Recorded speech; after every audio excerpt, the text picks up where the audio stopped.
It's a beautiful fall afternoon in Southern Virginia. The tiny half-mile Martinsville Speedway, known as the Paperclip. It's a tough place to get around and very deceiving. Time for Bud Pole qualifying. We check in first with Dave Burns. And with a man who has 2 wins here, but earlier today got involved in a wreck during practice, which our cameras unfortunately did not see. Mark, can you describe to us what happened and why you're going to a backup car? Well, I just got on the brakes too hard going into one and wheel hopped it and got the back end saved, but wound up in the dirty part of the racetrack and with a little bit too much speed and couldn't get enough turn out of it. So we hit the wall just hard enough on the right side to kind of mess up the trailing arms and stuff like that. And so the guys pulled up a backup car, and that's a old Silver Fox. It's a car that's done real well for us. So we're not doing well. We were really struggling before the wreck, and we got about 10 laps after the wreck and weren't doing much better, but a little bit. So we've got a lot of room to gain. Do you expect this car to qualify up front, Mark, or do you expect it to have to come from the rear as you were last year as well? Yeah, we're just not doing good at all. We ran really good in the race last time here, and we came with there's a whole lot of science project going on, and that wasn't working for us, and it should have. It really been working for us at Richmond and Loudon and Phoenix, and so they had good logic for bringing it here, but just didn't seem to be working, and so we're trying to work our way back to just kind of the standard setup, but we'll have to get that completed tomorrow. Okay, we'll take a look at the 6 car. Everyone else coming up, Steve, in Bud Pole qualifying. Thank you, Dave. Let's take a look at the points. 5 races down, 5 to go in the chase for the Nextel Cup. A week ago, the top 5 drivers separated by just 51 points. Now the margin from 1st to 5th, 106. Jeff Gordon more than 200 points behind. Hi, everybody. Steve Burns alongside Larry McReynolds and Jeff Hammond. And here, I'll get you warmed up for Martinsville. Oh, okay. Here we go again. Don't do that again. I'll run over you. Boys, it's qualifying. 115 races here on this Paperclip half mile. 75% of them have been won from a top 10 starting position. Larry, we say it every week, but boy, it rings true here. You better qualify up front. There is no question. As I read the driver quotes this week headed into Martinsville, they talked a little bit about the race. They talked about the brakes, but everybody talked about how important it is to qualify in here. You've got 50 cars attempting to qualify for these 43 spots, and you talk about close. Everybody's running the same speed. We just talked to Martin. He was 42nd on the practice chart. He was only 0.4 of a second behind the fastest car, Jeff Gordon. But when you qualify good here, it sets a tempo. I know it's 500 laps, Jeff, but the fact pit selection, and you know what? If you qualify at the back on that first restart, when they throw the green flag, you're going to be over a half a lap down already early in the race. Well, Larry, the thing is right now, when you talk about qualifying, I was standing in the transporter for Elliott Sadler first thing this morning, and when they drew for qualifying, he drew number 1. And the first thing he said, dang, of all places, because pit selection is so important, we got to go out first. You've heard again from Mark Martin and what happened to him last year. As we take a look right there at Elliott Sadler, who will be going off first today to kind of check his track out. Last year, he crashed also in final practice, had to go to backup car. His backup car, he struggled with the entire day. He eventually wound up finishing 34th. Even though he wound up 4th in the overall point standings, it did cost him some very valuable opportunities, I think, as far as Martinsville's concerned. And Steve, we keep hearing so much about Talladega. Well, Martinsville can be just as important as Talladega. It can take you out of this championship, or it could possibly build your lead. You'd never think a 2.66 mile super speedway and a half-mile bull ring would have the same impact, but they can and will. Bobby Labonte getting set for Bud Pole qualifying, as are we. We'll be right back here on Speed. Larry Mack, how did Rutledge get a hard card, much less have a show? I do know this. With each hard card, you do not get a haircut like that. No. That's not part of the package. Hey, they said open casting call, right? That means we qualify. He is famous. We qualify. Hey, let's check in with Marty Snyder. Can you guys imagine Dale Jarrett with the Rutledge yes. do? Let's ask him. Would you do the mohawk like that Rutledge guy has on Speed? No, I don't think I look very good in that. Come on, DJ. I'm not sure that comes in gray anyway. You can color it. It'll all be okay. Yeah, no, it looks nice on him, but no, I think I'll stick with some. I should probably have a hat on, but I don't. All right, let's talk about qualifying today at Martinsville. You go out awfully early. Is that going to be a disadvantage today? You know, I was thinking about that a while ago. It's not going to be an advantage by any means, any help. And if you have a good car and felt good about it in practice, then it probably wouldn't be that big of a hindrance to you. But when you're struggling a little bit and we're trying to get our car through the center of the corner a little faster, then I think this could hurt us a little bit more. But we'll see. We made a couple of changes anticipating this a little bit, and hopefully we'll be okay. DJ and I were talking about his car. They have struggled a little bit handling-wise today, but he said, to me, the track stays fairly consistent during qualifying, and that should help him out. Dave? Marty. Hey, Marty, checking in with Bobby Labonte now. Second top 5 of the season last week at Charlotte. Little momentum carry you to a good qualifying spot here? Well, I hope so. We were pretty decent in practice, and really happy with the car and race runs, and hopefully for qualifying will get us a good starting spot. And really excited about this race. It's been a good track for me. So after finishing the top 10 a couple weeks in a row, it's always good to come to somewhere where you feel comfortable with. It is a good track for him. Pole sitter back in 1995. Steve. Thank you, Dave. As Larry Mack mentioned, 50 drivers for just 43 spots. And it is difficult. Just 0.4 of a second separating the Bud pole from 42nd. Speed's presentation of NASCAR Bud Pole qualifying for Martinsville Speedway is brought to you by Waste Management. From everyday collection to environmental protection, think green, think Waste Management. And by Wall Trimmers, designed for your specific facial hairstyle. Wall, the brand used by professionals. And by Marathon, fueling the American spirit. Getting set for Bud Pole qualifying. Let's take a look at our FedEx racetracks. Well, guys, we always talk about this racetrack. Do not overdrive the entrance of these corners. We already saw what happened to Mark Martin because he did that.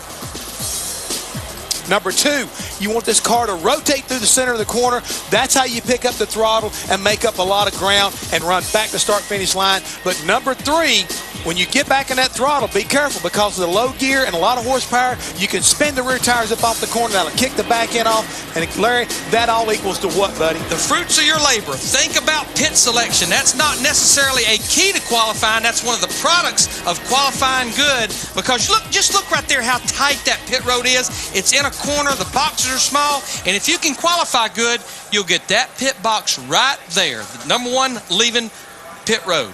And Larry, this is one of the unique parts about this racetrack. If you'll notice through the corners here, all the way through, you'll notice this is all concrete. And as you exit that concrete down the back straightaway, it turns back to asphalt. It's one of the only racetrack that we see right here, concrete, asphalt.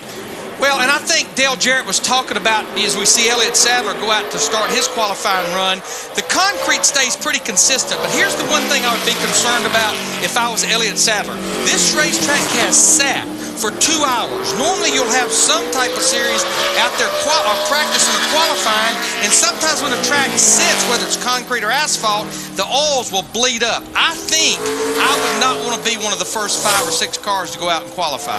And again, that's the reason why when Elliott knew he drew number 1, he was quite upset about that, Steve. But there is one benefit, Larry.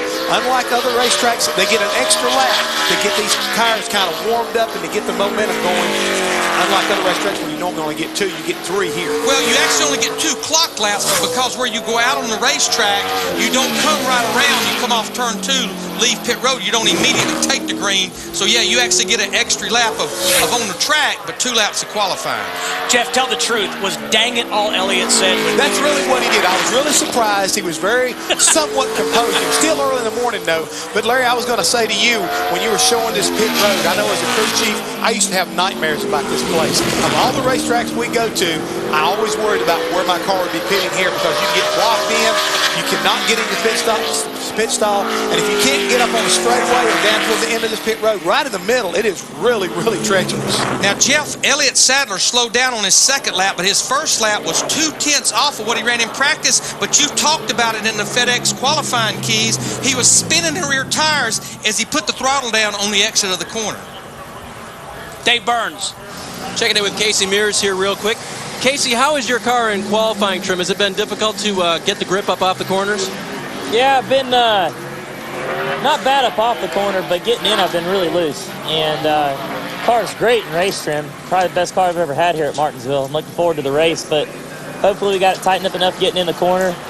Center off hasn't been a problem. If we can put in a good, clean lap, I think we'll be all right. Thanks, Casey. That's something I think we'll hear a lot today, guys. Looking forward to Sunday. Not too sure about qualifying today.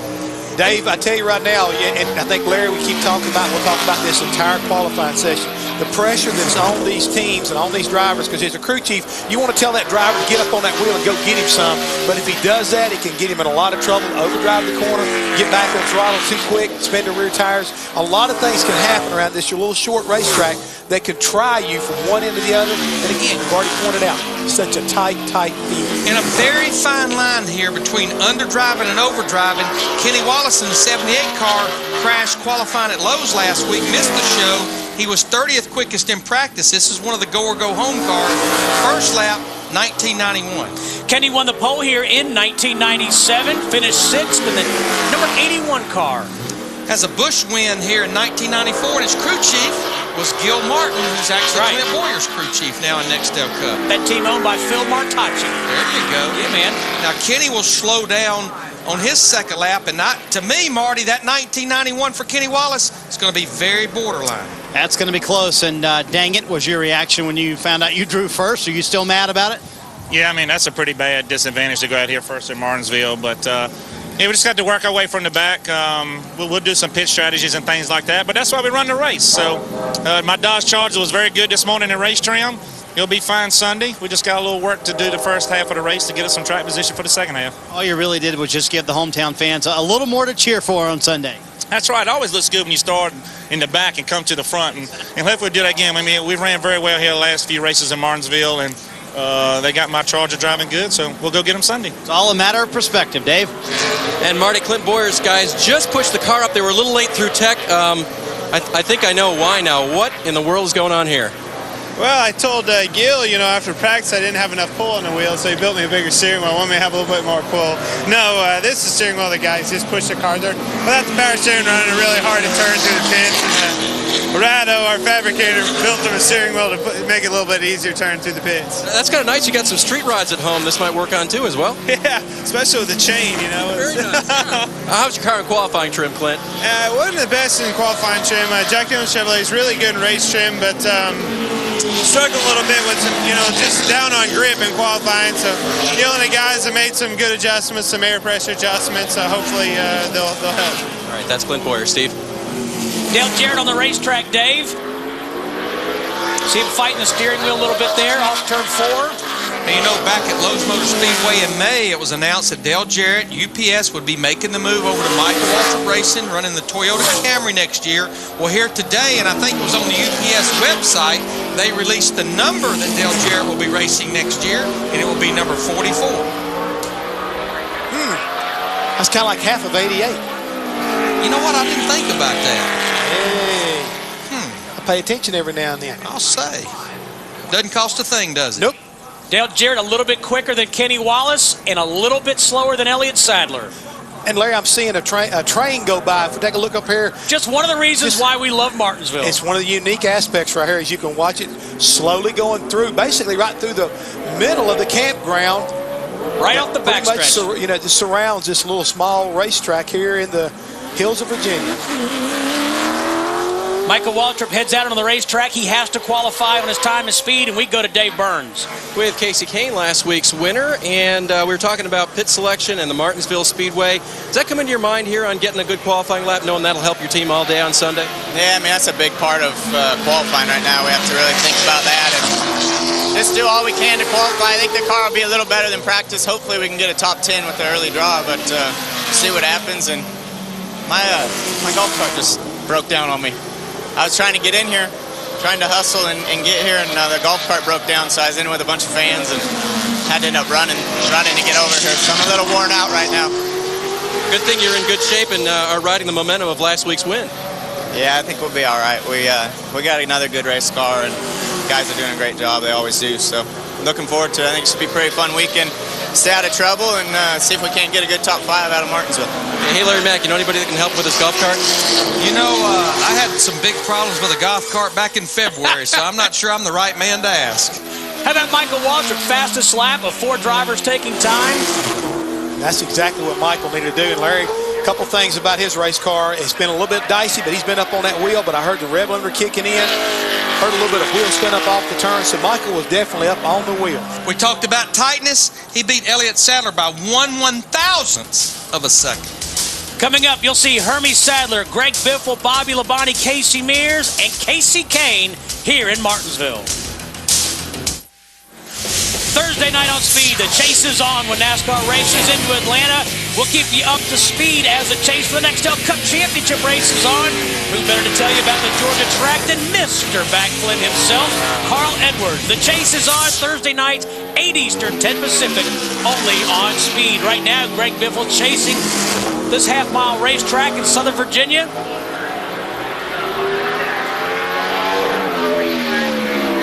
Biffle making his 8th Cup start on this half-mile paperclip.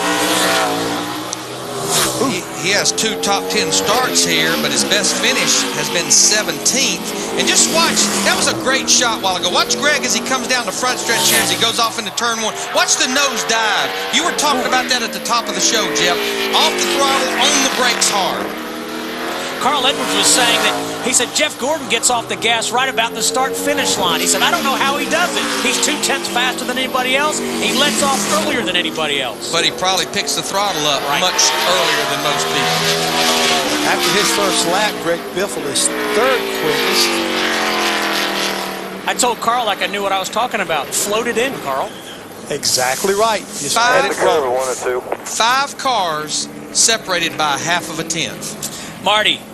Well, I asked Michael Waltrip about his lap, and he said, doesn't feel too bad, but pretty much what you ran in practice, Mikey. Yeah, I was real loose, but we tightened it up and it slowed down, so I told Tommy I thought I could hang on to it, and got really sideways coming to the green, and that hurt, but proud of the Napa boys.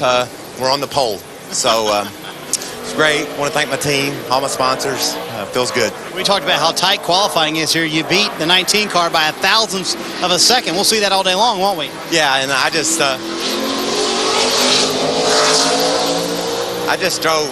drove really hard, and that's where that 1/1000th came from. And Tommy and those boys gave me some great brakes. The front of that car's sticking good, and that's what's important here. You get the front tires sticking, then you can use all your brakes, and they did a great job. It's just, I really believe that it's as much car here as it is anywhere in the world, because the corners are so tight. You know, you can't do much or get sideways or mess you up. But I'm going to go now. So far, Michael Waltrip is the fastest. Dave? And one guy who's had a pretty good car here at Martinsville, Ryan Newman. I believe 2 of your 37 career poles have come at this place. You were 2nd quick on the board today. How about it? I think we got a definite shot. This Alto Dodge is pretty good in practice. And Gordon, I'm a little worried about him. He only did a couple of qualifying runs in his P1, so I know he's got a good car, but I know it's also really tough here to get at least 1 out of the 3 laps pretty clean and good. So we'll see if we get this Alto Dodge hooked up. All right, watch the 24 and the 12, guys. Thank you, Dave. I want to ask you guys, Matt Kenseth was one of the slowest in practice today. Would he possibly have sort of given up qualifying to work on his race setup, or what do you make of that? Well, there's no question. He probably worked on his race package the majority of that practice session, but I still wouldn't be surprised to see him go out there and have a pretty decent qualifying run, because this is one of those places where the setup package, it just doesn't change that much from qualifying to race setup. Marty's with Greg Biffle. Well, Greg Biffle and I talking about the Roush cars, and how was your ride? I was okay. I mean, I had the curve down there in the middle of 1 and 2. It kind of surprised me, turned for once, and wasn't expecting it to turn quite that good, and down there in the middle of the corner, and a little bit loose off, so it's really tough when you can't get a car to turn and then loose on the gas. But that's kind of a product of this racetrack. If you don't turn across the middle, you're loose in the gas. And, you know, it just seems like as a Roush organization, we're off just a little bit at this racetrack. And I'm not sure why. The car just doesn't cut right in the center of the corner. When I run the Bruco Busch car here, it really turned good. Different aero package, but we'll work on it. Qualifying here is such a fine balance, guys.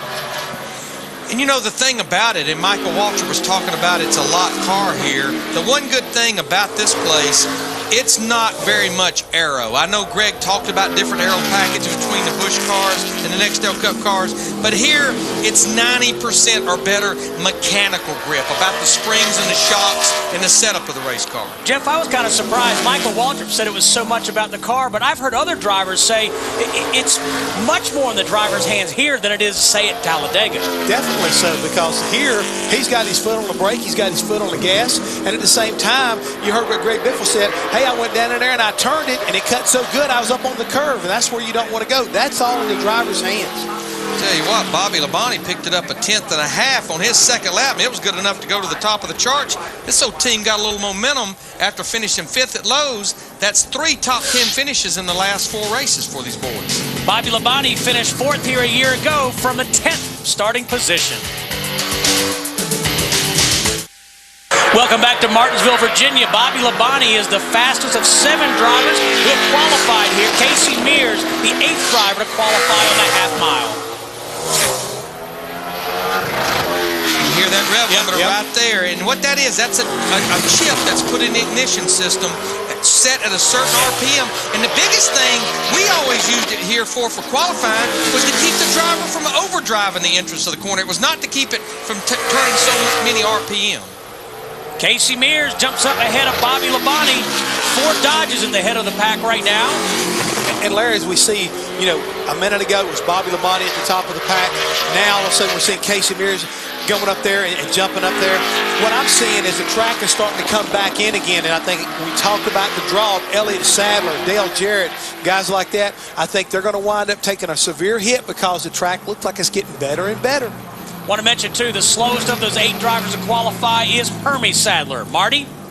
Steve, I just have to give some credit to the boys in the booth. Spot on. Bobby Labonte said after his lap, the track just didn't have something for your qualifying lap that it had earlier today, right? Yeah, just, you know, maybe going out early might be the biggest thing. And just, I don't know. We didn't over-adjust on anything because we really didn't adjust on it after we run a 65. So, you know, just lost a little bit of time. So, but we'll see where it ends up. At least for Bobby, the track lost a little grip for him, but as you guys said, the track seems to also be getting better as we go along. Dave? And standing by with Jeff Gordon, who's getting a quick word with his tire specialist. And, you know, tire specialists are pretty important here at Martinsville, aren't they? Well, yeah, and, you know, when you drew an early number like we did and you see the track slow down, you know, it makes you start second-guessing some things. I felt really good with the car in practice, but we were running, you know, 1940s and 50s, and so, you know, if the track loses some grip, you know, then we want to adjust accordingly. But right now we're going to stay with our game plan and see what happens. And Ryan said we should keep our eye on you, although he was second right behind you. Think we should watch him? Yeah, I'm certainly going to be watching him. You know, he's going to probably put up a good number, tell us what the track's really capable of doing right now, and, you know, he's fast around here, so I hope we can back up, you know, something that we did in practice. Car felt great, and, you know, I'm just really excited to have the DuPont Chevrolet here in Martinsville, and hopefully we can put some of this stuff behind us that we've had happen in the last 3 weeks and really focus on these next 5. Jeff has 5 career poles at this speedway, Steve. And Jeff Gordon is a master at Martinsville. Casey Kane, who won his 6th race of 2006 a week ago at Lowe's Motor Speedway, up to 3rd in his Dodge. And I loved his quotes earlier this week. He said, you know, this chase is so unique right now. I finished 2nd at Talladega 2 weeks ago, and I gained almost 100 points on leader Jeff Burton. I won the race at Lowe's last week, and I only gained 25. It's because Jeff Burton finished 3rd. That's the problem those guys have that's back there 6 through 10. Jeff, Larry, Greg Biffle talked about the curbing. You know, that really can upset a car if you hit that. How big is that curbing? If you hit it with one of these race cars, it's huge. I mean, actually, it probably sticks up a good almost 10 inches, I think, off the corners. I'd say it's exactly about like the curbing along a street for the most part. Yeah, and it looks just like a yellow line on your television, but it is big. Marty. Hey guys, Casey Mears is currently the fastest car, but you were saying you felt like you couldn't quite be aggressive with your car. Why? The track just doesn't feel like it has the grip. This morning when we first started practice too, it felt like that. And as practice went on, it felt like it got better, and now it seems like it's sat a little bit and got slick again. So, you know, hopefully the track doesn't get better as qualifying goes on. But it was a pretty good lap for us. The good thing that I'm really happy about is the Ganassi organization has stepped up recently and built us some new cars. Ran these cars at Loudon. It's the first time we brought them back to Martinsville, and it's the best car I've ever had here. So I feel like I got a really good race car no matter where we qualify. He said his car was a little too loose. You guys were right. The track really doesn't have a lot of grip right now. Steve? And Marty, Jeff Hammond was up here shaking his head yes as Casey Mears was speaking. Yeah, I think, again, we're going to keep seeing these guys. You see the back end on the 07 kind of kick out as he gets back in the throttle up off that turn. He was 9th quickest on his first lap, but Larry finds a little bit of speed on the second lap, picks up a couple tenths, moves up to 6th, and I think we're just going to see the track get better, guys. I really do. Clint Boyer is 6th. Casey Mears is the fastest. The top 5 drivers all in a Dodge. Casey Kane coming up. Sunday night on Speed, step into the wind tunnel with Dave Despain. Don't miss a minute when Dale Earnhardt Jr. and Jeff Gordon are special guests on Wind Tunnel. Call 866-W-TUNNEL to share your thoughts with 2 of the most popular drivers on the circuit, Dale Jr. and Jeff Gordon on Wind Tunnel with Dave Despain, Sunday, 9 Eastern, live on Speed. Casey Mears is the quickest. Travis Kvapil in the 32 on the racetrack. Now he's up to 3rd after his lap. And that's good news for this 32 car because they're sitting there 37th in owner points. It's one of the cars, like Michael Waltrip, Kenny Wallace, Hermie Sadler, of the Go-Go Homers that have qualified, has to qualify on time. Doesn't look like he's going to pick up on this second lap, but I honestly believe that first lap should be good enough to get him in. Yeah, Travis Kvapil ahead of a lot of really good teams, good drivers. We go back to Dave Burns. With Sterling Marlin, who has that 35th in owners points locked up right now, which is a good thing. And you had your second best finish of the year last week at Charlotte. So you feeling pretty good about this weekend?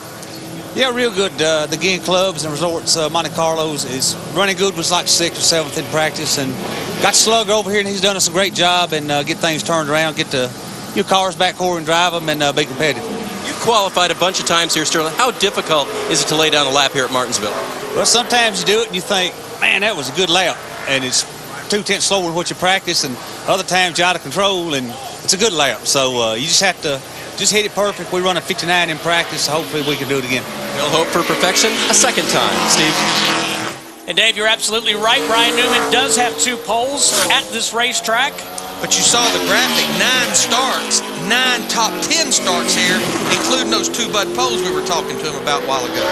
All right, Larry, do you think his speed's in the track yet? Do you think he's going to back up what he did in practice at 1950? I don't know. So far, we're not seeing a lot of people back that speed up, but if there's a guy that can do it, I'm not sure with the heat really soaked into this racetrack that it will, even through the end of this session, it will have the grip that it had earlier in practice. I think he's going to get pretty darn close, partner.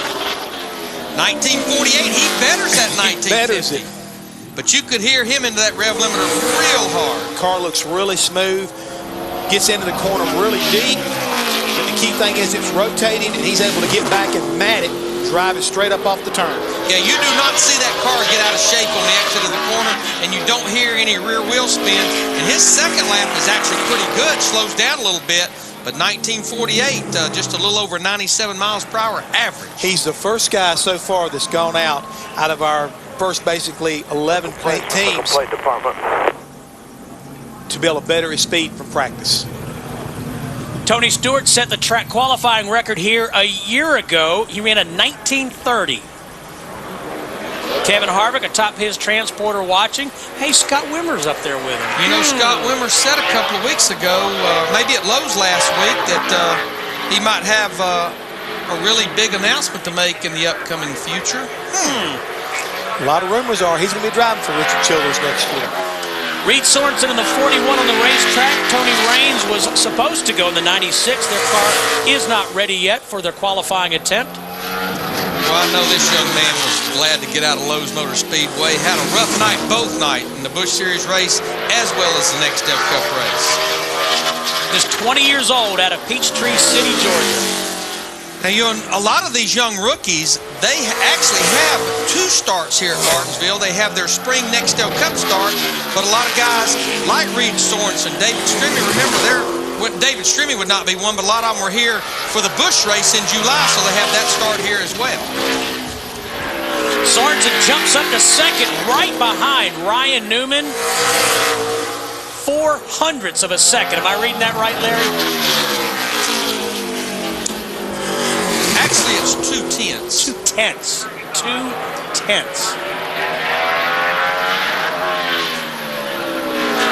He's going to slow down on lap 2, but he's right there with his teammate Casey Mears, and you heard Casey Mears talk about the Ganassi program stepping it up. with some new short track cars that they built back in the summer. This is another one of those short track cars built specifically for the flatter, slower tracks. Hey, there's the Rocket Man. And an impressive lap for the Rocket Man, Steve. Early on in qualifying, too, seemed like you were in the rev limiter early and pretty hard. Yeah, we didn't change the chip either, so it was good. But great run for this Alto Dodge, and I had no complaints whatsoever. That was as good as we've been by far, just in feel. And guys did a great job. Penske Jasper engines pulled down the straightaway great, and great team effort. If we get beat today in that lap, it was because somebody else was better and got it exactly right. What would you say no complaints? What would a no complaints weekend do for this race team, Ryan? Oh, it'd be huge. Got a really long list of complaints this year, but it'd be huge. I mean, if we can knock off a couple, that would be really awesome, and just look forward to hopefully what's a good weekend here in Martinsville. I'm sure he doesn't want to be greedy with a win, but a top 5 would probably be nice for the 12 team this weekend, Steve. Marty, tonight on Speed, the best talent in NASCAR regional racing squares off under the lights of Irwindale, California. Tune in to see the brightest stars of tomorrow shine today in the NASCAR Toyota All-Star Showdown. Coverage begins tonight, 11 Eastern, with live qualifying only on Speed. Mike Joy, Dick Bergman out there bring you that. David Gilliland on the racetrack. Timing is everything. This is the man that won there at Irwindale last year, David Gilliland. Larry had a chance to talk to David as he winds up after his first lap, 9th quickest, and he said that, you know, he was going to be a little bit intimidated about coming back here, but he got an opportunity to run the Busch race here, like he pointed out earlier on today in July, so he at least had a feel for what the track was going to be throwing at him. He said, man, when this car don't want to turn, this racetrack can make for really a long afternoon, so he's going to work on getting the car to turn through the center of the corner, and right now, it looks like he's got it working pretty good. He's 4th quickest in this 38 car. Half a tenth took him from 9th to 4th. Ryan Newman, the fastest of 14 drivers who have qualified here in Martinsville, Virginia. That's Mike Bliss in the 49 car, 14th of 15 drivers who have qualified here. Ryan Newman still the fastest. Let's go to Marty. Reed Sorensen with an impressive lap that actually he's disappointed with, but how does a rookie like you adapt to a place like Martinsville that's so tough so quickly? Well, last time we came here, we struggled a little bit, and you know, we actually had a decent run in the race. I think we finished 12th, so brought a lot better car here. It's the same car that we ran at Loudon and the other short tracks, and we were really good in practice. I think we were 9th and ran some race runs, and it was good. So just real proud of the team and everybody that's put in efforts into this new race car that they built. It's a lot more fun to come here knowing that we're competitive and can go after a top 10 and maybe a top 5. It's impressive when a young rookie can qualify like that. He said on his lap, A, it was slick, and B, his car was extremely loose. Steve? Thank you, Marty. Jeff Gordon, a 7-time winner on the Martinsville Speedway, has led more laps here, over 2,000, than the rest of the drivers in the chase combined. Steve, the one thing I think that is important to Jeff Gordon right now is the fact that Ryan Newman was able to go out and run faster than what he did in practice. It should give he, as well as Steve Tartan, that entire 24 crew, kind of like a little confidence booster, knowing we don't need to mess with our car is good. Let's go out there and get after it. All I know is it may not end up being fast, but it looks good. I mean, the car is just flat. You don't see it kick out on the exit of the corner.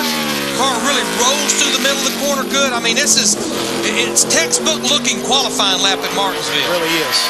And I think it's going to show it on the stopwatch, too.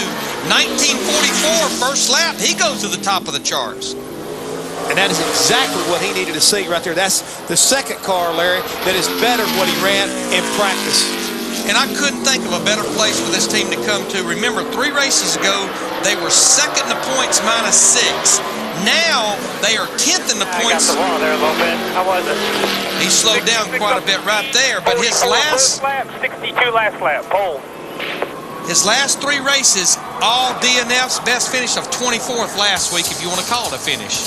And Jeff Gordon, 216 points behind the leader, Jeff Burton. Back to Martinsville after this. Covering the world of motorsports like no one else. Marlin thought he would be pretty good, and he was. He is 5th fastest behind Jeff Gordon, Ryan Newman, Reed Sorensen, and Casey Mears. Dave? With the championship leader, Jeff Burton. Okay, about 5 years ago, you told me never look at practice sheets as a reality. So you're 31st on the practice sheet. What can we expect out of you in qualifying? Well, that was reality, but it's we'll see what we got now. The singular Chevrolet was really good in race trim. We really liked it. When we made our Q runs, we just couldn't find the speed. So, feel good about the changes we made. I think we'll be just fine. We'll just go lay it down and see what happens. And if not good in qualifying, look for him on Sunday. Marty? Well, Dave, that is the scrape on the side of Jeff Gordon's car. Just barely kissed the wall on the lap coming to the checkered flag. And then Jeff came on the radio and said, I didn't push it hard enough to really get into the trouble. So you not pushing it hard enough, does that mean you have even more in this 24 car? No, I just meant on the first lap. You know, I knew the first lap was a good lap, but I didn't think it was good enough to get the pole. In the second lap, I pushed a little harder and hit the wall and slowed down. But real proud of these guys in this DuPont Chevrolet. I mean, the thing just has been spectacular today, especially in qualifying trim. And I was a little surprised how fast it came in there. I was expecting, and a lot of guys have done that, but I was expecting to do it on the second lap instead of the first one. 216 out at your best racetrack. Can it still be done, Jeff? I guess anything's possible. We're not really looking in that direction. We're just looking to go out and win races and do our best. And it's one thing to be 216 out. It's another thing to have 9 guys in front of you and be 216 out. So I'm excited about being here. We're going to get everything we can out of it. No guarantees even here. But these last 5 races, I think are a lot. I think we're still in the rebuilding stages, and we're trying to build ourselves into championship caliber. Last year, we're at this point trying to get ourselves into chase contenders. Now we're building ourselves to be championship contenders for next year. Well, if their goal is to win races, Steve, I don't know about you, but I think they came to a pretty good racetrack to do that. What do you think? Yeah, 7 wins, 15 top 5s, 2,041 laps led. Nice job by Tony Raines in the 96. He had been on the 5-minute clock. He is third behind Jeff Gordon and Ryan Newman. Obviously, he's brought the momentum from Lowe's Motor Speedway, where he finished 7th last week, but this is the second race for his new crew chief, Brandon Thomas. And I know Brandon Thomas told Tony, look, here's what we're going to try. You drive the race car, tell us what the race car's doing. Myself and the engineers will work on this race car. So far, plan's working pretty good. Plan's working pretty good, and he did tell me as we watch Tony Stewart right now, taking the green right now, make his qualifying run. He said being out front the other night at Lowe's was something like a dream come true. He hadn't been there a lot this year. He said, I liked it there, and I want to get back there more often. Now, Tony got back in the throttle really good off turn 2, and we saw the tractor go to first. He keeps flirting with it, but it's like he gave up maybe just a little bit getting into turn 3 and then a little bit more coming off turn 4. First lap, 3rd quickest out of 1951. He's doing something a little different that time right there, Larry. He actually kicked it back to first, but now he's dropped back again to 4th. Car off the corner, like it might just be a little bit loose trying to get off the turns. But I'm going to tell you what, if he starts up near the front, he's going to be tough. He's the winner from the spring race, and in the last 3 races here, out of 1,500 laps, that 20 car has led 818 of those 1,500 laps. Got his very first pole here in April of 1999, Marty.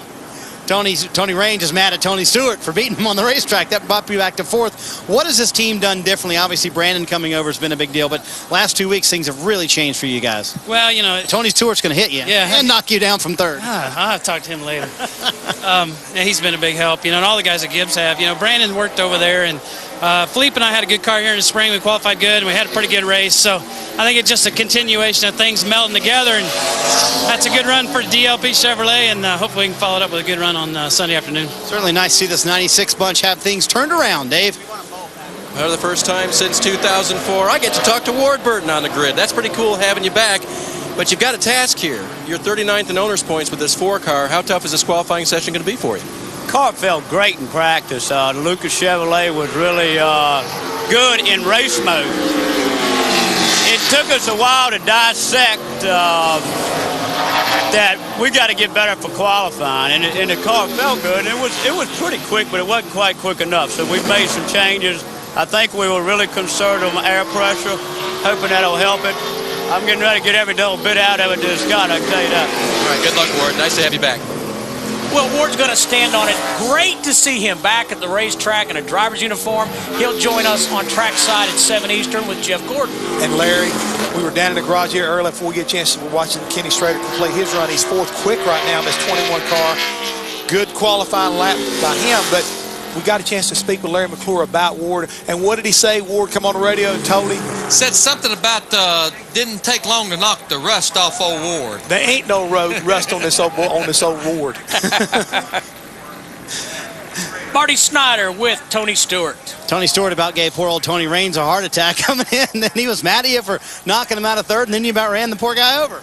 That was just corporate teammate fun, right? Yeah, I don't think he was mad. He was having fun with it. Yeah, that's the thing. We always have fun. So, it was good. I mean, we picked up a lot, which is, it's like Zippy said. He apologized to me on the radio because we tried some stuff in practice that didn't work. But, you got to do those things. If you don't try things and don't do things to try to make yourself better, you don't get any better. So, we put back on what we knew would work, and I'd like to go rerun it again and make one little adjustment. We'd definitely go faster and have a shot at the pole, but really happy. I mean, we did a good job. The guys did a good job getting them back together, and we're really good in race trim, so I'm happy.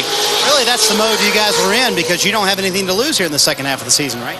Yeah, I mean, even if we did, I mean, we would still would have done the same thing even if we were in the chase. I mean, you try to, and like Larry McReynolds and everybody knows, I mean, technology changes so fast that what you ran here and one with in the spring isn't necessarily going to win you the race in the fall. So you got to try things and, see if you can do things to make yourself better, and it just didn't work. So we went back, and guys did a good job of getting it all squared away and ended up with a good time.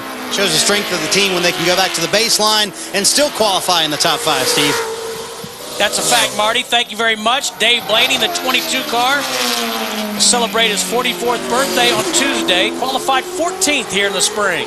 Pretty good first lap for Dave. 6th quickest. Winner of the Busch Series race last Friday night out at Lowe's Motor Speedway. Picks it up a little bit more to 4th quickest in this 22 Dodge. Dave Burns. With Denny Hamlin right now, who was 3rd quick in practice earlier today.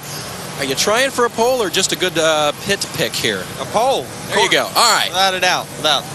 No, we're here to get the pole, win the race. I think our FedEx Freight Chevrolet is good enough to do it. I'm getting to run that truck, and it's giving me some good experience this weekend. So, I really think we got a car that can contend for a win. What does translate over? Basically how the track is feeling or other stuff? Just some other stuff, how the track changes throughout, when rubber gets put on it. So, real excited to be hooked up with those guys and have some fun this weekend. Hoping to bounce back after last week. Lost a spot in the chase after a poor finish last week, guys. And Dave, Carl Edwards predicted on the Chases On that Denny Hamlin would win this race. I'd say he'll be pretty tough here, because he actually has a lot of experience here running the late model car as well. He knows about this racetrack. Yes, he does. Martin Truex Jr. in the 1 car. Looks like he really had trouble just past the center of turn 1 and 2. The car he had to take another little hitch with the steering wheel. He kind of lost the front end, had to go back and get him another little handful.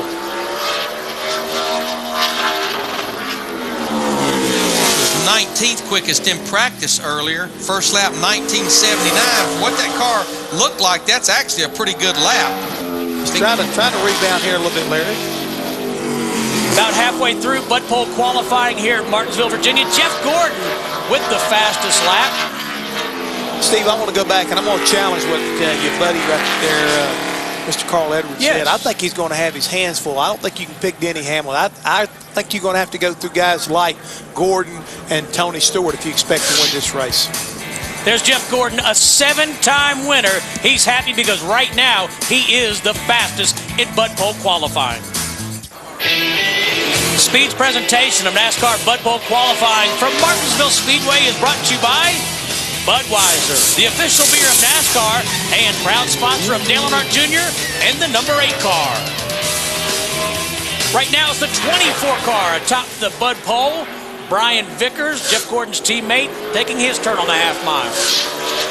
Steve, I did a little more research. I got a chance to check with Bill Soboda, our statistician, about rookies winning here. Another reason why I just don't think it can happen. It hasn't happened since guys like Earl Ross back in the 70s, and again with Morgan Shepherd back in the early 80s. And anybody with rookie experience basically has ever won this race. It's a very difficult race, I think, to win, even when you're a guy, an experienced driver. Brian Vickers picks it up a 10th on the second lap, goes to 10th quickest. And I did hear this morning that Brian Vickers and Jimmy Johnson sat down this past week and talked about the Talladega situation, and they came away with positive results. Coming up in Bud Pole qualifying, it's David Reagan, Jeff Burton, the points leader, David Stremme, and Stanton Barrett. Young David Reagan in this 06 has to make it in on his time and speed. He is 22nd out of 24 drivers. And remember, just this past week, Jack Roush announced that David Reagan will be in that 6 car in 2007, and in fact, he'll be Matt Kence's teammate, Dave Burns. And Matt Kent's is still second in the championship now, but it has been an eventful chase. What are you going to do with the 47th fastest car in practice today and now a qualifying run? Hopefully get it running a little better. We struggled today for sure, but we never got a qualifying run in with our RNL Carrier Sports, so hopefully it'll be somewhat decent here and we can get a good lap. What do you think it's going to be like going into turn 1? I don't know. We get a warm-up lap, so that's a good thing. And we're on stickers. I think everybody else is probably running on scuff, so that's probably a little bit of a disadvantage. But just worked really hard on the race setup. We usually don't get anything that I like very well here. For some reason, I think it's me probably more than the car, but I just seem to struggle figuring out what I need to get in the car to make it run like I want it to run. So we tried a lot of different stuff in race trim today, try to get a jump on tomorrow and kind of eliminate some ideas and come up with some new ones for tomorrow. So hopefully we'll make some headway on the race deal and hopefully I'll be able to somehow pull out a decent lap. All right, good luck with that. Remember, guys, this weekend it is the bright yellow number 17 that Mass Drive. Thank you, Dave. The points leader, Jeff Burton, is on the racetrack. Matt Kentz has said in his notes prior to this event he'd be happy with a top 10 finish here. And I guarantee he would be happy, considering, he's sitting up there in the top 5 in points right now. Now, Jeff Burton picks it up just a little bit on lap 2. He goes to 12th quickest in the 31 car. But what Matt was talking about, most teams did a process of what they call rolling in or scuffing their qualifying tires. They took new tires. They didn't go out there and run hard. They just knocked the newness off. It sounds like Robbie Reiser or Matt Kenseth ran out of time, so they're going to have to actually go out there and qualify on brand new tires. And sometimes they're somewhat slippery when you first go out there on a brand new tire. So points leader Jeff Burton, 12th fastest right now is David Stremme in the 40 car. He is guaranteed a spot in this field. Had a good weekend at Lowe's, qualified 12th. He was the highest finishing rookie of the year candidate in the race, finished 15th, so had a pretty solid weekend down there. Larry, they're finally starting to get this program right here where it's more consistent week in and week out. And I think that, you can see David, at least in the garage area now, he's got a lot more smiles on his faces than frowns. Get a little more competitive each week. Again, you hear that rev limiter. We'll see whether or not he can be like his teammates, Reed Sorensen and Casey Mears, and see if he can get this number 40 car up in the top 10 in this qualifying run. And the fan may say, well, if it's hitting the rev limiter that hard, why do they not maybe just go to a higher gear? You have a choice here. Even with the gear rule, you can run a 650, which is a much lower gear, or you can actually run a little higher gear, 633. The teams will all race a 650, but I think most of them are still qualifying with it because you want that low gear off the corner, but you just have to tune with that rev limiter where they don't overdrive it getting it in the corner. Saw David Stremme getting very close to that curbing down there. Not close, my friend. He was up on it. Yeah, I think he got it. Pretty good first lap, though. He's going to be 7th quickest right there with his teammate Reed Sorensen. Typical race car driver. The first lap felt so good. I'm going to get me some more on the second, and got up on that curve and slowed way down. Oh, yeah. Beware when they say, "What's this?" Jeff Gordon still the fastest here at Martinsville. Derek Cope's second qualifying lap was an adventure. Almost lost it off turn 4. He is 27th fastest. Stanton Barrett slower than him. He's 28th. Dave Burns. And jumping in with Scott Riggs real quick as his team pushes him forward in line here. Hey, you've had a pole here before, but have never led a lap, Scott. Do you want to change that around this weekend? Yeah, I would be glad to give up the pole if we could just lead the last lap and win these races. All these guys done a good job with the Valvoline, Stanley Tools, Dodge. We just tried some things in practice that really didn't work, so went back to what we know will work, and see if we can get a good lap here. Thanks, Scott. And I want you guys to know I was helping push the car. Seriously, I was helping. I'm pretty impressed, Dave. I'm very impressed. Said that Derek Cope had an adventure. Watch his hands inside that 74 through the windshield. Speaking of impressed, he's pulling it down to the inside, trying to get turned. All of a sudden, Larry, the back end kicks out.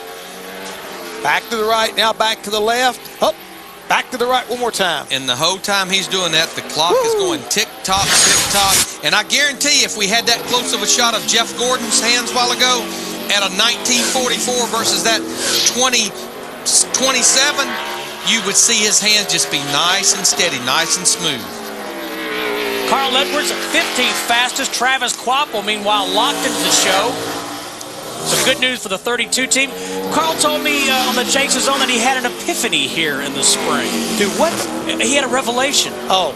He Why said didn't he you say that the first time? He said he went down into turn 3 and 4 and he was mad and he yanked on the steering wheel and he went, Hey, that worked. He'd been telling them it had been pushing all day long. So, and he went, guys, this is Carl. This is Carl. I love that. Jeff Gordon is the fastest. Carl Edwards, 13th in that number 99 Office Depot Ford. Cousin Carl. Cousin Carl. And welcome back to qualifying Martinsville, Virginia. You want to see the difference in two race cars? That's 3/4 of a second difference in their speed. Watch Jeff Gordon on the left. See the hands nice and smooth. Watch Derek Cope on the right there. Very busy man. That's the difference in 3/4 of a second, Marty, from 1944 about to a 2027.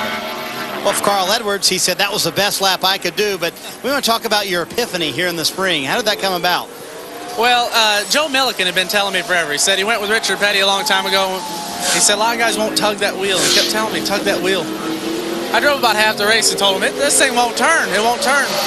Finally, I got mad enough, and I just yanked the wheel real hard in the center. I was like, there's the problem. I'm not turning the wheel far enough. So it sounds so stupid, but it's hard here because the front tires slide a little bit. I'm sure Daryl or maybe Jeff Hammond or somebody could tell you.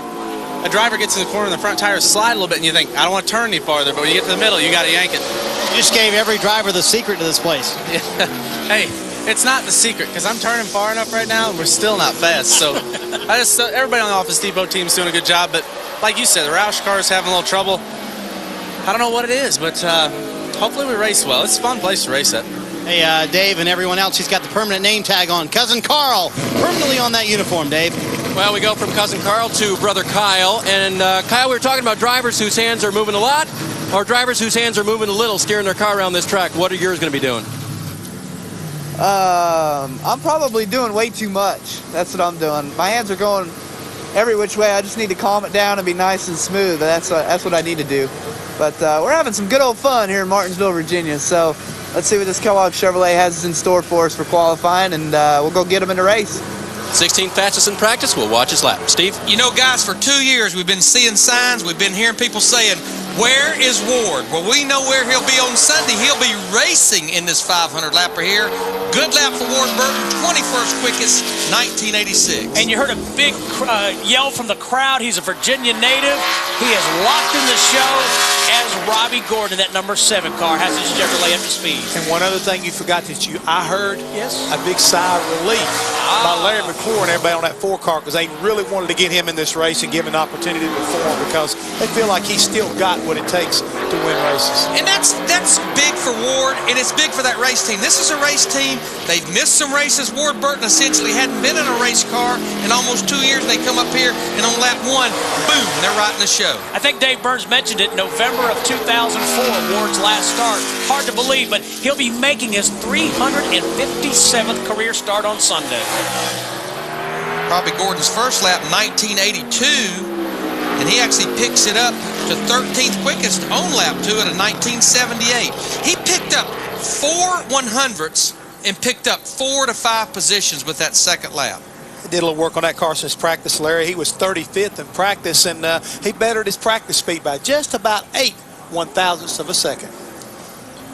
Well, boys, FoxSports.com and SpeedTV.com form the most powerful online team in NASCAR for breaking news, in-depth analysis, detailed driver stats, and more. Log on to SpeedTV.com, keyword chase now. And right now, it's the number 2 car of Kurt Busch, Penske South.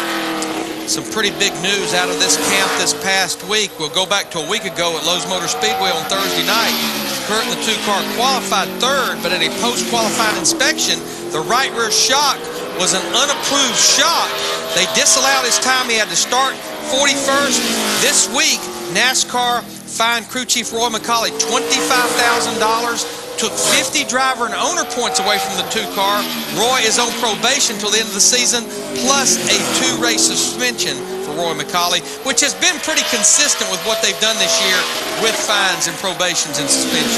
Tell you right now, he's kind of making up for it, boys, trying to show everybody that shot wasn't necessary because he's second quick.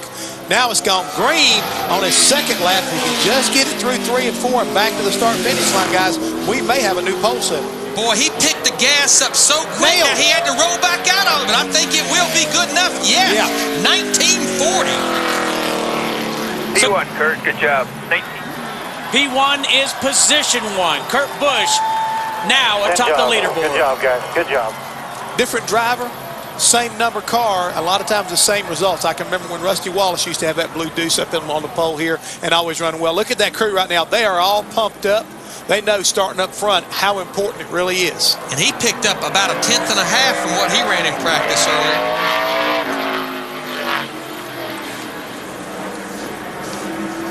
That's going to be a pretty hard lap to beat. I don't want to cut anybody short, even including this man right here, Denny Hamlin. You can see right here he has not taken the green flag. We've been talking about getting heat in the tires. You can see him wiggling the car back and forth down the front straightaway, just trying to get a little bit of heat in these 4 tires. Well, Larry, I will point out one other thing. We're getting later in this qualifying. I really believe the track is just, about primo as far as the temperature as well as the amount of rubber, getting it kind of cleaned off and ready to run these fast laps. I'm not going to be surprised to see somebody else come up there and challenge Kirk for his pole position like a Kevin Harvick or even his brother Kyle Busch. I think, these guys, you can't rule them out. Denny Hamlin was 3rd in practice. Looks like a pretty good lap. Not sure it's going to be good enough to knock Kurt Busch off the pole. 19:52, the first lap, 5th quickest. Jeff, you were talking about Rusty Wallace and that blue deuce. He had 7 wins here, which Jeff Gordon is tied with him. The all-time winner here, the king, Richard Petty, 15 times, 15 visits to victory lane. And our friend DW had 11 wins here. Now, Denny picks it up about 4/100ths on lap 2. That will take him from 5th to 3rd quickest right now. This number 11 car. Dave Burns. And Kevin Harvick getting some last-minute either jabs or instructions or help from Ron Hornaday. Which was it? Oh, probably instructions, knowing Hornaday. But no, we're just talking about trucks. You want to try to beat a 408 with your car here? Well, I don't really know. I mean, this place is so hard to qualify it because you can hit the curb, you can get loose in, loose off, so you just got to hit it all to go that fast. But Jim Goodwin Chevrolet was really good in race trim. Just got to hit it all right in qualifying. We'll watch and see if he does, Steve. Thank you, Dave. Kurt Busch atop the leaderboard as Matt Kenseth, who was just 45 points behind the leader. Jeff Burton wiggles off turn 4. And Steve, he's got one way to look, and that's up after practicing at 41st. I mean, he and 47th, that is, after that first practice session, he and Robbie Reiser had to make a lot of changes. Now he's got to go out there and get up on the wheel. And we interviewed him a while ago, and remember, he said he's one of the few cars that will be on brand new sticker tires. I look for him unless the car does something really goofy. It should grip a little better on lap 2. He's already made a big pickup right now already, Larry. He's 13 quickest after that first lap. And right now, this second lap it's not going to be close to lap 1, but that is a pretty good first lap for him, 13th quickest. He should be pretty happy with that. I would think so, considering that he didn't even get to make a practice qualifying run in practice. So Kurt Busch bumps Jeff Gordon from the pole position. There he is taking a look at the qualifying times here at the Martinsville Speedway in Virginia. Kyle Busch, Kevin Harvick, Jimmy Johnson coming your way. J.J. Yaley on the racetrack here in Martinsville. Marty standing by with a driver in P1. And that would be Kurt Busch. I know you guys missed Roy this weekend. Was that a statement lap for your race team, Kurt? No, not really. It's just, we try to do things as a team. And I called him on the phone about 10 cars ago and said, a lot of guys are doing good on their first lap. Should we do something with our air pressure? He said, no, it'd be cool. And it helps to have his experience. And he's been a great attribute to this team. And it just feels cool, man. Rusty always did good with the Miller Lite Dodge here at Martinsville. And if I could hold half the candle to him, we'll be okay. I was going to say, what's it mean to drive that 2-car here at this place? It's crisp, it turns, it hooks up. And I just got to thank the guys for keeping their heads on them and just working through what we have to do this week. And I'd love to be there with NASCAR when they tear apart that shock. We didn't mean anything intentionally, and maybe we can all learn something from it, but nothing we meant to do there. And poor Roy's got to sit out at his favorite track. This is Roy's favorite track. Hey, Roy. They're going to miss him this weekend. So far, Kurt Busch is the fastest. J.J. Yaley just 26th, Marty, in his lap. And just to follow up on what Kurt was talking about, Roy McCauley and the 2 team, they are saying, look, we did not do anything to that shock. Something failed in the shock that made it this way, and it sounds like that they've not actually torn into the shock completely and talked about and evaluated this whole situation. And as Dave Burns mentioned earlier, Scott Riggs in that 10 car, he has a pole position here in April of 2005. Now, he has qualified on the front row in 3 of the last 4 races, obviously including the Bud Pole at Lowe's Motor Speedway last week. Well, he used to be a short track ace guy, so don't really surprise me that he knows how to get around this racetrack. Car looks good. Green flag for Scott Riggs. Let's go back to Marty. And Denny Hamlin, after his qualifying lap, you said the one thing the key was key about it is that you didn't overdrive it this time. Yeah, that was a big difference from the spring. I felt like we had a lap just as good as this in the spring race, and I ended up blowing it going in turn 3. So I was definitely very conservative, but it was still a great lap for the FedEx Freight Chevrolet, and looking forward to Sunday's race. I know this place means a lot to you. Have you allowed yourself to think about what it would mean to win in front of all these Virginia fans? It means a lot. Under my uniform a lot of times I have my Virginia Spoilers shirt on, so this is the place that I love to come to, and got the most laps around. So it's I feel comfortable here, and I feel fairly confident we can come away with top 5. Always good when you can be a rookie and feel comfortable at a place like Martinsville, Steve. He's from just south of Richmond, Virginia. Denny Hamlin is. Scott Riggs' quickest lap, good enough for 11th. Back to Denny Hamlin. He had a pretty bad weekend here in the spring. He didn't qualify that well, finished 41st, and that actually so far has been his only DNF here in this 2006 season. That's Kevin LePage in the 34 car out of Shelburne, Vermont. This is one of the go-or-go-home cars right now. Derek Cope, Stanton Barrett will not race on Sunday, and right now the bubble car, Morgan Shepherd in the 89 at a 2021. Kevin tried to qualify for the spring race here in the number 61 car.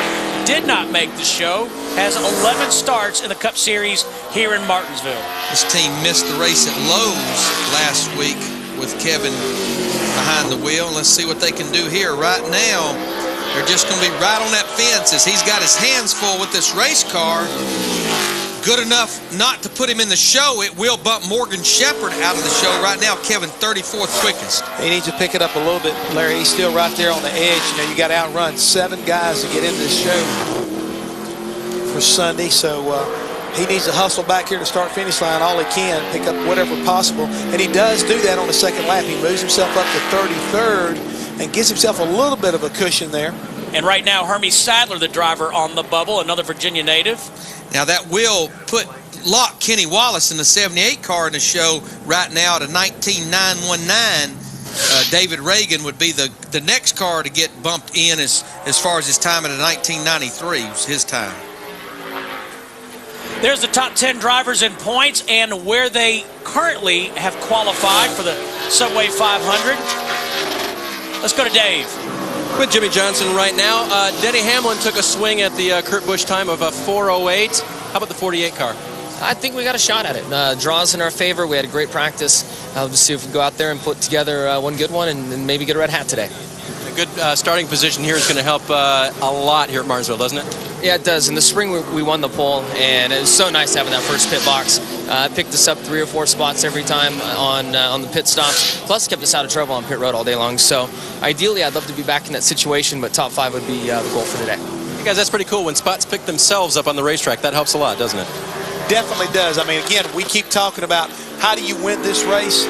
Stay out front. Track position is so key, and you can lose or gain so many positions on pit road. I mean, it's incredible. And Jimmy Johnson has a great point. If you get that pit box, there's nobody in front of you. You got a clear shot out. All you got to do is just launch right out of your pit. Just that little line that NASCAR puts out there as far as who goes out of off pit road first. Hey, it's all yours, baby. It's all yours. Now, Jimmy Johnson's teammate Kyle Busch, his first lap, 10th quickest at a 1969. You know, we go to 3 short tracks over the course of the season, 6 races, 5 races so far on the short tracks, Bristol, Richmond, and 1 race here at Martinsville. Kyle Busch has 5 top 10 finishes at our 5 short track races. And you know what's interesting about Kyle Busch, Larry, is we hear about so many drivers who have struggled to get around this racetrack. He's been comfortable from the very start here. His first finish doesn't reflect that, but he had a good run, just had mechanical troubles. But I've looked at the racetrack where he really, kind of cut his teeth. the bull ring over at Las Vegas Motor Speedway. I think that really helped him as well as his brother Kurt Busch, who right now is holding the pole position. 3 poles for Mark Martin here at Martinsville. He's also been to victory lane twice. Remember, we talked to Mark at the very top of the show. This is a backup car. He got in the wall about halfway through the practice. Almost that same situation. The car not getting in the wall, but that loose up off the corner as Mark takes the green flag for his qualifying run. Had a good car at Lowe's last week. I felt bad for Mark. I felt bad for J.J. Yaley. It was just a bad situation. Just got together there. Looked like someone had committed to pit road and hard crash. But I tell you, it says so much for the integrity of our race cars right now. When you hit the wall as hard as Mark did, nose first, and he climbs out and stands up on the door sill of the car and waves to the crowd. Right now, guys, not a bad first lap from Mark Martin. 18 quickest in the 6 car. The 6 car that is a backup. Did he call it what? The Science Project. No. Oh, the Silver Fox. Silver Fox. I think the other one was a science project. Yep. Yeah. Take a look at Mark Martin, what Larry was talking about, contact with the 18, then nose first. And then Robbie Gordon ended up being a victim. And what had happened here, J.J. Yaley was coming to pit road, but he had opened up the bottom of the racetrack enough that Mark Martin went down there to pass him, had no idea J.J. Yaley was coming to pit road, and the end result was 3 cars crashed. 40 drivers have qualified. Kurt Busch is the fastest. The 2000 NASCAR Busch Series champ, Jeff Green, was quick in practice, and he backs it up. He is 7th fastest. Larry Mackey's got a new crew chief this week. Yeah, there was some crew chief swapping that went on at Haas Racing. What they did is they took Harold Hawley, who actually won the 2000 Busch Series championship with Jeff Green, and they moved him from the Johnny Sauter Busch Series team to Jeff Green, took Booty Barker, and moved him to the 00 Busch team with Johnny Sauter, which I know they're talking about that team possibly becoming a Nextel Cup team in 2007. Jeff Hammond, you mentioned last week that if Kevin Harvick could clinch that Busch Series title, it may take some pressure off of him in his chase for the 2006 Nextel Cup. Congratulations to Kevin Harvick. He is the champ in the Busch Series. He is the champ in the Busch Series, but we talk also about overdriving this corner and what happened on that first lap, Larry. He drove it in there so deep. He went way up in the middle of the turn. Now, after his first lap, he is now 38th quickest, so he needs to get focused, get settled back down, and hopefully he didn't get too much trash on his tire so he can make a recovery. And the car was a full lane lower on the exit of turn 2 that time, and you can see the tracker. It obviously reflects this. He's working on a top 10 run now. Checkered flag for Kevin Harvick. That's what you call a whale of a recovery right there, guys. 10th quickest after being 38. Yeah, he picked up a good 4/10. Trying to become the first driver to win the Busch Series championship and Cup Series title in the same year, Dave Burns. Hey, Steve, I'm with a Busch Series champion in his own right, Dale Earnhardt Jr. Hey, someone could refer to this car as a backup car today here at Martinsville, couldn't they? Yeah, we spun out in practice and we backed down the straightaway to get in the back in the garage. They was joking around like I got the backup car out, but we just got loose and the car's pretty good. We ended up with a decent time in practice. And, I don't know really whether it matters going early or late. We'll hammer down and see what happens. And over time, Junior, you've kind of gotten to like this place, haven't you? Because the first few races were not good, but then you sort of picked it up and got to like the place. Yeah, I just the first time I came here, I ran into everything, even the pace car, I think. So eventually, I bent enough ball joints and steering wheels to figure out you need to kind of calm down and relax, and just started finishing races, and then, started racking up some top 5s. And Tony Jr.'s got a great setup, and that matters a lot. That's probably the biggest part of it. We got a good driving race car. All right, needs a good driving race car to stay in the chase, Marty. Kyle Busch said on his dad, Dave, I should start that again. Kyle Busch on his lap said that you did the one thing you couldn't do. What was that? Step on the gas. I couldn't do it. Car was really loose, so, we tried different things here, and I watched a couple of the qualifying laps from this spring here to see what we needed to do or what I needed to do differently. And it seemed like a lot of guys would roll and then just mash the gas and get back after it. And today I couldn't do it. I couldn't step on the gas the way I wanted to. I kind of had to more so roll into it earlier, and that's just not what I was looking to do. So we'll take it and go on, see what the Kellogg Chevrolet has in store for it on Sunday. Hey guys, wasn't one of the FedEx keys not spinning the tires off the corners? That's what Kyle did. Yes, it was, Marty. And Marty, Kyle Petty faster than Kyle Busch. Kyle locks himself into the show. He is 12th fastest. Jimmy Johnson coming up in just a bit. Teddy Christopher in the number 27 Ford. He has the pressure of trying to make it in. His speed. We need to mention when Kyle Petty locked himself into the show, that took Hermie Sadler, and that will send that 00 car to the house. Beg your pardon, I said he was in a Ford. That's a Chevrolet. First lap, not a great lap for Ted Christopher at a 2040. This will be one of the go-or-go-home cars. Just rolling, look, maybe too far through the center of the corner right before he really gets back to the throttle there. Ted out of Plainville, Connecticut, races modifieds up there, Busch North Series cars, just about anything there is to race up there, and he wins in them. He will not race on Sunday, though, but the good news is David Reagan, who will be the driver for Jack Rouse's 6 car next year, he will make his second career Nextel Cup start here on Sunday. Dave Reagan locked into the field, Dave. And checking in with Joe Nemechek, who has the last qualifying run here today. We're kind of trying to figure out big advantages it sometimes is in qualifying, or what do you think for your run? Man, I'm not really sure. I hope so. I know it's starting to get shade down here in 1 and 2, so my U.S. Army Chevy's been pretty fast. If I can hit a good lap and not get too loose or push or hit the curb, I should be in the top 10. How do you do that? Very carefully, very carefully. The car's been good the whole time we've been here. Sterling had a good run, so I just got to back it up. All right, the MB2 car's looking pretty good this weekend so far, guys. Now, Steve, make sure I got this right. Not get too loose, don't push, and don't hit the curb. Yeah. This is 3 things. Just 3 little things. Yeah, it's a pretty big agenda right there. Jamie McMurray's in that 26 car. I want to mention, too, Joe Nemechek, after Saturday night's race, got a couple hours of sleep, then went down to Guantanamo Bay and visited with the servicemen and women in the Army and the Marines. Jamie McMurray, 25th fastest. Tell you what, though, this has been a racetrack that Jamie McMurray has always liked a lot. 7 starts here, 5 top 10 finishes, and he's actually qualified on the outside of the front row twice, including for the spring race here. Well, he moves it to 21st fastest right now, Larry. And again, I talked to him down in the garage here early this morning, and he said, man, I'm so happy to be back here at Martinsville. I really love this place. And, you know, that's so unusual because really, drivers. Really good. So there again, he felt really good. Wasn't quite as fast, but sometimes having a good balanced race car will play out in the race. Jamie has started second here on 2 occasions. As he heads to the garage, next driver out is Mike Skinner in the 72. And right now we have 2 go-or-go homers left to qualify. Mike Skinner in the 72, one of those cars. Next car to qualify, Chad Chaffin in the 61.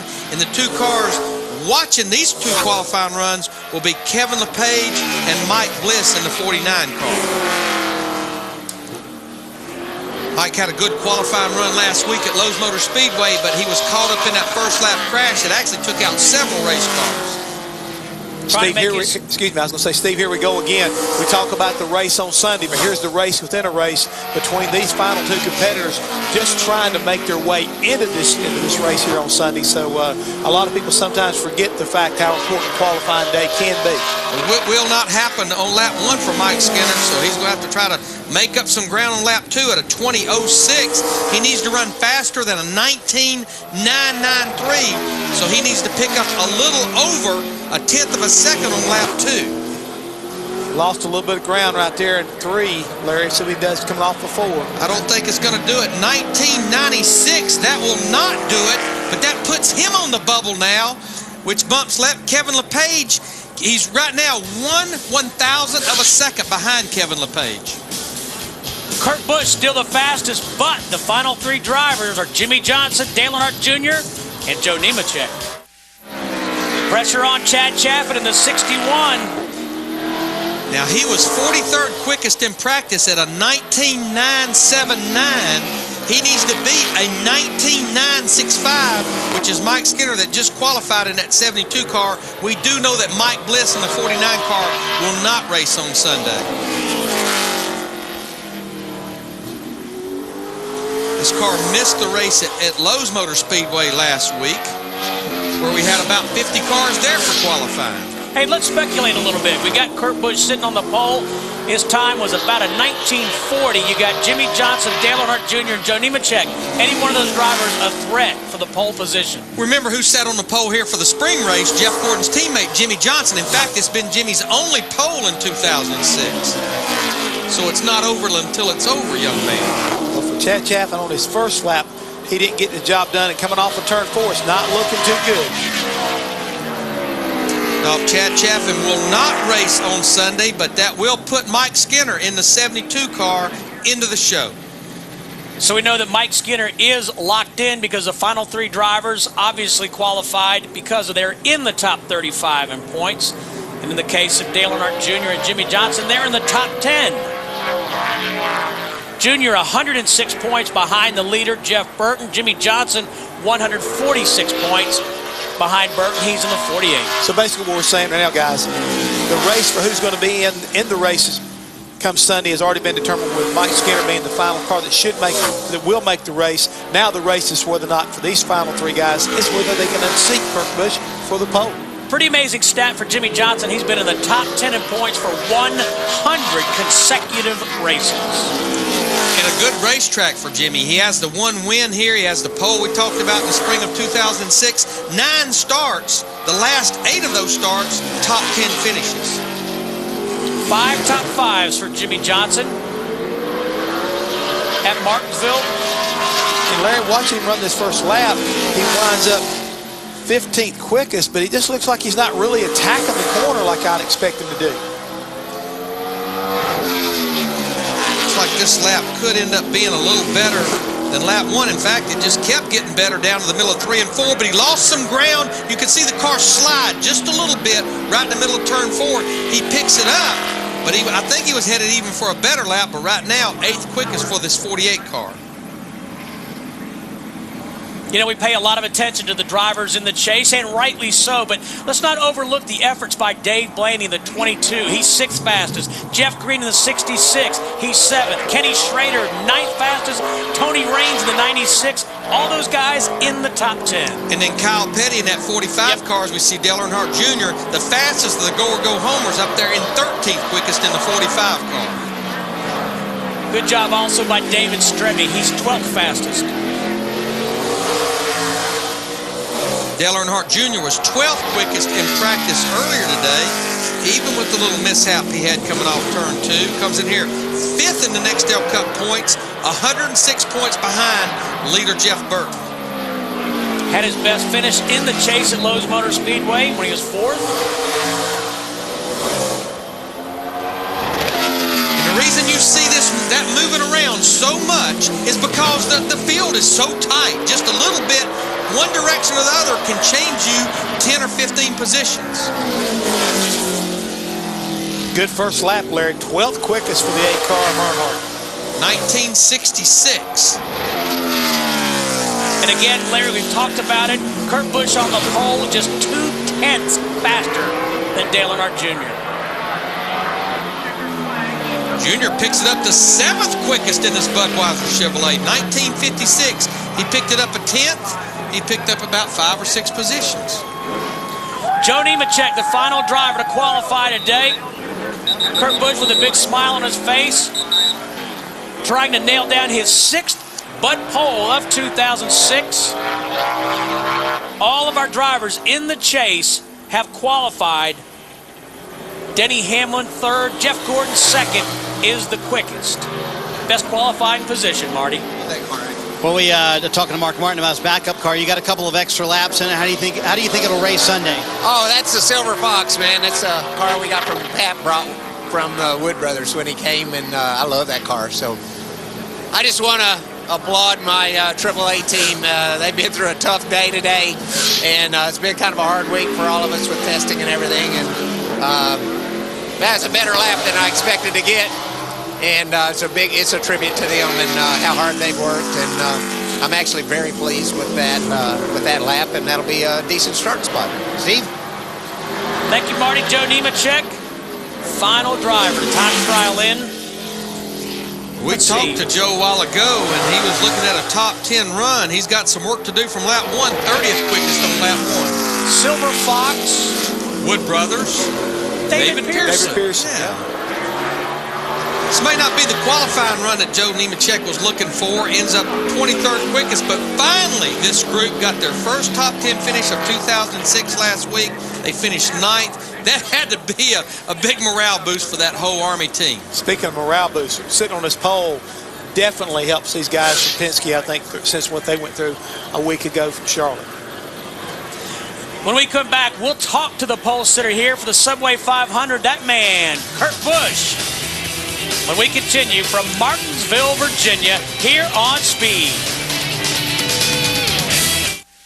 Back in Martinsville, Virginia, Bud Pole qualifying has been completed. Kurt Busch is the pole sitter. It's his 6th pole position of 2006, and he's down there with Dave Burns. And his very first pole here at Martinsville. And Kurt, it looks like you made your guys pretty happy today. This is a great day. I mean, we've had some good Fridays this year, but this is a Kodak moment. I'm not supposed to be this good at Martinsville, but just have to give credit where it's due. And Roy McCauley, this is his favorite track, and he's not here with us. And I called him about 10 cars out before we went. I said, dude, I'm nervous. What do we do? Do we adjust the tire pressure? He says, no, dude, leave it. You'll be all right. And sure enough, we ran a good lap and real good with our Miller Lite Dodge. And the win that you had here, Kurt, oh, sorry about that. I just hit the recorder of your PR person. Very rude of me. The win you had here, it was the worst starting position of any race winner, so now you get the best starting spot. That's what I'm saying. I'm normally good on qualifying here, so this is good. Feels great, and this is one of the first cars from Penske that was built for me. Rusty got the last chassis, which was number 102. This is 103, so it's one of my first ones. It's pretty special. And yet, folks can expect a Penske car to be pretty good here at Martinsville. Hope so, but the heartwarming story of today is this here. Ward, welcome back.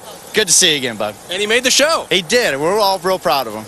All right, Ward Burton is back. Kurt Busch is back again, but for the first time from the pole. Marty?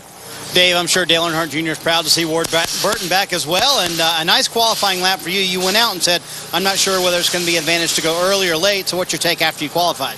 Actually, it's kind of tough with the sun setting on the way it casts shadows off of 4, but the track just looked different, you know, from practice, but you know, my car handled great. I don't think it makes a difference really going, you know, when you go, but my team did a great job giving me a great car to drive. I think the car was actually a little bit better than that, so I'm really excited for the race. This is one of your better racetracks. Do you see this as a place where you can maybe have an advantage over some of the other guys in the chase? I don't know if an advantage. I mean, you know, obviously Jeff Gordon's got a kung fu grip on the winning here, so ask him his secrets, you know. Yeah, I don't know if I want to ask him his secrets, but you know, we'll just go at it like we always have. We run good here. We run in the top 5. We have great cars. It's going to come around one of these days and get us a win. So keep running up front here. You know, you give yourself that opportunity to win. I'm really excited about you know, again, about the race Sunday. Martin tested our race setup this morning. We worked on qualifying only, and it paid off. Is that where having teammates helps in the chase, where you can say, hey, go try this for us? Absolutely. We were, Tony Jr., this is the first time this year that we've actually used just practice for qualifying only. You know, normally we come in race setup and then get a few qualifying runs in at the end of practice. Well, Tony Jr. wanted to gamble and try to use that extra practice or use that whole practice for qualifying to get a great pit stall, and it worked. I was able to go out there and qualify well, so we'll get us a good stall for tomorrow, because it's really, really important here to have a good stall. Martin was down there running some of the race stuff, and he said he liked it, so I'm excited. Smart strategy, and maybe it'll pay off for Dale Earnhardt Jr. and DEI on Sunday. Steve, what have we been saying since the very beginning of this program, Larry? How important is qualifying? Dale Jr. just summed it up. He had his teammate work on racing. He worked on qualifying. And we certainly do know that, especially Kurt Busch, we've been talking about it since the top of the show, he'll get that #1 pit selection. He'll only have to move a few feet after a pit stop, and he'll beat the competitors off pit road. Kurt Busch, the 53rd driver to take a pole position here at the track that first opened for NASCAR in 1949. 4 drivers in the chase in the top 10. As we move further back in the field, you see 3 in the next 5 rows. See Matt Kenseth back there in 20th position. Our points leader, Jeff Burton, all the way back on row 14. Now, he was only less than 4/10 off of the pole that Kurt Busch ran. See Mark Martin right there on row 13 in a backup car. And welcome back Ward on row 18, the 4 car hey, it's good to see him back racing. You know what I like about this qualifying? I hate it for those 7 guys that missed the show, but the fastest 43 cars made this field for Sunday. Casey Kane will have to come from the deepest position in the field of our 10 chase drivers. Drivers not making the show, disappointed to say the least. Hermie Sadler, Ted Christopher, Stanton Barrett, Mike Bliss, Chad Chapman, Derek Cope, and Morgan Shepherd. Let the beating and banging begin, guys. Oh, boy. Is this where they invented the phrase, let the rough side drag? You got it. Something like that.